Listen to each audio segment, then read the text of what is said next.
সম্মানিত উপস্থিতি, যে ঈদ আজকে আমরা পালন করতে যাচ্ছি এর একটা ইতিহাস রয়েছে, একটি ঐতিহ্য রয়েছে। আল্লাহর হাবিব সাল্লাল্লাহু আলাইহি সাল্লাম বড় নির্যাতিত এবং নিপীড়িত হয়ে নিজের জন্মস্থানকে ত্যাগ করে তদানীন্তন সময়ের উগ্রপন্থী এবং মানবতা বিরোধী অমুসলিম সম্প্রদায়ের অত্যাচারে নির্যাতিত হয়ে তিনি আল্লাহ রাব্বুল আলামিনের হুকুমে এক পর্যায়ে মক্কা থেকে মদিনায় হিজরত করেছিলেন। এই ঘটনা আপনারা কম বেশি সবাই জানেন। হিজরতের পর রাহমাতুল লিল আলামিন মদিনা মুনাওয়ারায় গিয়ে দেখেন সেখানকার বাসিন্দারা, পার্শ্ববর্তী দেশ ইরান, তাদেরকে দেখাদেখি করে তাদেরকে দেখে তারা বছরে দুইটা উৎসব পালন করতেছে। একটা উৎসব তারা বসন্তকালে পালন করে, এর নাম দিয়েছে নওরুজ। আরেকটা উৎসব তারা শরৎকালে পালন করে, তার নাম দিয়েছে মেহেরজান।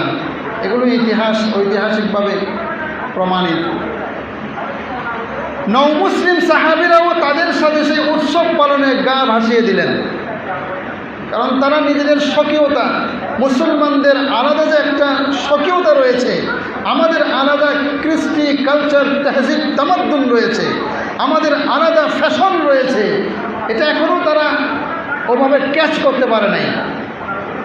ফলে নওমুসলিম এবং মদিনার বাসিন্দারা কী করতে লাগলো, ইরানের অগ্নি পূজারীদের সাথে মিলিয়ে বছরে দুইটা উৎসব পালন করতেছে। একটার নাম নওরুজ, আরেকটার নাম মেহেরজান।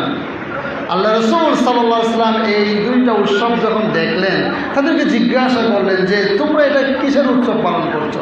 তারা বলছে, ইয়া রাসূলুল্লাহ, মুসলমান হওয়ার আগ থেকেই তো আমরা এটা করে আসতেছি। এই উৎসব তো আমরা অনেক আগ থেকে, আইয়ামে জাহিলিয়াত থেকে পালন করে আসতেছি, বছরে দুইবার। রাহমাতুল লিল আলামিন তখন ঘোষণা দিলেন, قال النبي صلى الله عليه وسلم إن الله قد أبدلكم بهما خيرا منهما يوم الأضحى ويوم الفطر। হে আমার সাহাবীরা, তোমাদেরকে অমুসলিমদের অনুষ্ঠান অংশগ্রহণ করার কোনো সুযোগ নাই। আল্লাহ রাব্বুল আলামিন তোমাদের জন্য দুইটা ঈদ দান করেছেন। একটা ঈদের নাম ইয়াউমুল আযহা, আরেকটা ঈদের নাম ইয়াউমুল ফিতর। ঘোষণা করে দিলেন, তোমরা ওদের উৎসবে শরীক হও না, তোমরা তোমাদের জন্য বরাদ্দ দুটি ঈদ আল্লাহ রাব্বুল আলামিন রেখেছেন, ওই দুইটা ঈদ তোমরা পালন করো। সুবহানাল্লাহ। আজ সেই দুইটা ঈদের অন্যতম ঈদ হচ্ছে ইয়াউমুল আযহা, যাকে আমরা আমাদের ভাষায় কুরবানির ঈদ বলে থাকি। সম্মানিত মুসল্লিগণ, সুতরাং কোনো মুসলমান বিজাতীয়দের কোনো উৎসব অনুষ্ঠানে অংশগ্রহণ করতে পারে না। বেদিনরা খুব সূক্ষ্ম কৌশলে সুন্দর প্রবাদ বাক্য প্রচলন করেছে যে ধর্মটা যার যার, আর আমরা যে সকল উৎসব পালন করি এটা সবার।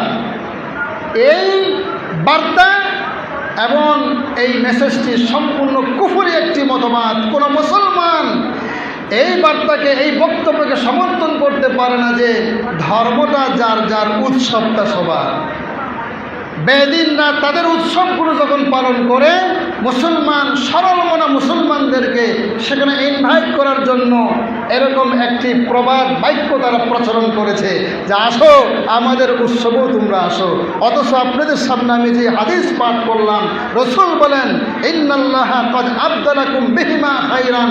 বিজাতীয়দের অনুষ্ঠানে তোমরা অংশগ্রহণ করবা না, ওদের সেই দুইটি অনুষ্ঠানের পূর্বে, তাদের দুইটি উৎসবের বিপরীতে আল্লাহ রাব্বুল আলামিন তোমাদেরকে অতি উত্তম দুইটা ঈদ দান করেছেন।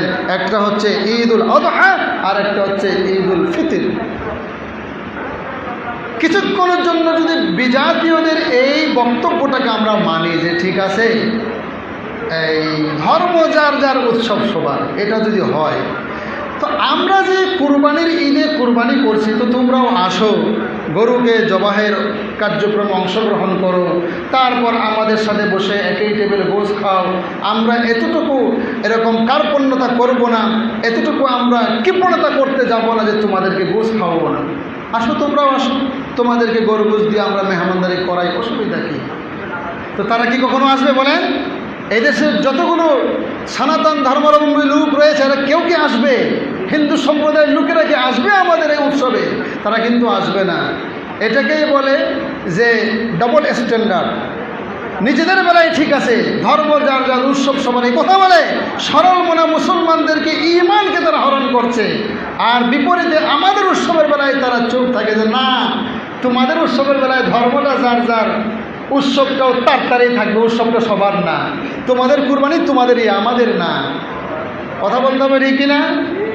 এরা পশু প্রেম দেখায় যে মুসলমানরা একই দিনে এত পশু কুরবানি দেয়, অথচ পশুগুলাকে আল্লাহ রাব্বুল আলামিন মুসলমানদের জন্য হালাল করেছেন, যে তোমাদের জন্য এই সকল পশুকে হালাল করা হয়েছে। হাদিস আপনাদেরকে আমি শোনাবো। এই পশুগুলো তারা তাদের শিং, তাদের পায়ের যে খুর রয়েছে, তাদের গায়ের যে পশম রয়েছে, এই সবগুলোকে নিয়ে আল্লাহর দরবারে উপস্থিত হয়, যেটা আমার আপনার চোখের দৃষ্টির আড়ালে থেকে যায়। রাহমাতুল লিল আলামিন মুহাম্মদ সাল্লাল্লাহু আলাইহি ওয়াসাল্লাম বলেন, তোমরা তো দেখছো মাত্র পশুকে জবাই করে দিছো, ওটা মরে গেছে। না না, সে মরে যায়নি, সে আল্লাহর দরবারে হাজিরা দিতে চলে গেছে। সুবহানাল্লাহ বলেন। কোরবানির পশুগুলো আল্লাহ রাব্বুল আলামিনের দরবারে গিয়ে হাজিরা দিয়ে বলে, রব্বুল আলামিন, আমার উপরে আপনার যে অর্পিত বিধান ছিল মুসলমানদের জন্য খাদ্য হওয়ার, আমি খাদ্য হয়ে এসেছি। এখন আমার করণীয় কি? আপনি মেহেরবানি করে আমাকে বলেন। আল্লাহ রাব্বুল আলামিন পশুদেরকে বলেন, হে আমার পশুকুল, আমার হুকুম তোমরা মান্য করেছো, এই জন্য তোমাদের জন্য চির সুখ শান্তির ব্যবস্থা করে দিলাম। কোনো তুরবা, তোমরা এখন থেকে মাটি হয়ে যাও, তোমাদের কোনো হিসাব নিকাশ নাই, তোমরা একেবারেই মাটি হয়ে অনস্তিত্বের মধ্যে চলে যাও। এই পশুগুলো একসময় যেরকমভাবে পৃথিবীতে তাদের কোনো অস্তিত্ব ছিল না, আল্লাহ রাব্বুল আলামিনের সাক্ষাৎ লাভ করার পরে পুনরায় পশুগুলো অনস্তিত্বের মধ্যে চলে যায়। তাহলে পশুগুলা কোরবানি হওয়ার মাধ্যমে তারা তাদের রবের সাক্ষাতে চলে যায়, তাদের জীবনের চাওয়া পাওয়া যেটা তাদের সৃষ্টিকর্তাকে দেখার, সেটা তারা লাভ করে, যা আমরা বুঝছি না। পশুগুলাকে অনেক সময় কান্না করতে দেখা যায়, সেটা হলো মায়া। মায়ার বাঁধন বড় কঠিন। এজন্য পশুগুলা তাদের মালিককে ছেড়ে যখন আসে, তাদেরকে যারা লালন পালন করে বড় করেছে, তখন আসার সময় মায়ার কারণে তারা কান্নাকাটি করতেও দেখা যায়। আসলে না এরকম বলেন? আবার পশুগুলার যারা মহাজন থাকে, পালনকারীরা, তারাও কান্নাকাটি করতে থাকে, কারণ পালা বস্তুর জ্বালা বেশি। মানুষ বলে না, পালা বস্তুর কি জ্বালা বেশি।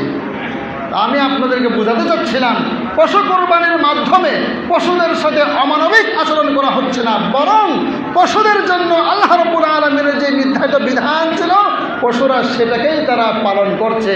নচেত এত বিশাল দানব আকারের এই পশুগুলাকে মানুষের পক্ষে কুরবানি করা অসম্ভব।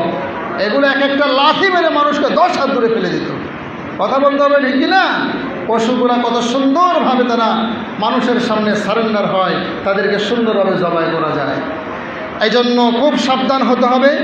আমাদের ঈদ আমাদের এই জন্য, বিজাতীয়দের অনুষ্ঠান বিজাতীয়দের জন্য। আল্লাহ রাব্বুল আলামিন বুঝার তৌফিক দান করেন।